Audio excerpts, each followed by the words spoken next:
So we've taken our sample of benthic invertebrates in the field, and now we need to try and sort them, have a look at what species we've got available, and perhaps do some sort of counts. So I've got my sample which I took, which I put in 70% ethanol to preserve the animals, and what we're going to do is sieve them to start off with.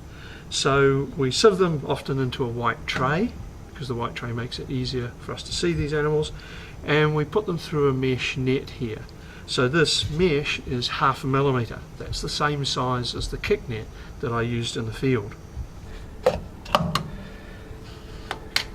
Okay, so we're going to wash out our sample, and the reason why we're going to wash it is this is full of 70% ethanol. When we do our identification and counting, we don't want to have the smell of ethanol. It's better just to work in water. So what I do is I pour my sample into the mesh here.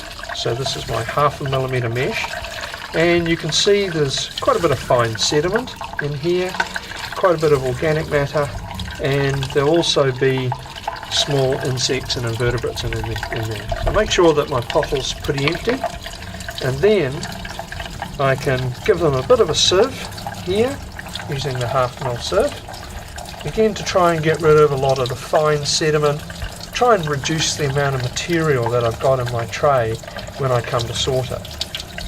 So I've got my white tray here,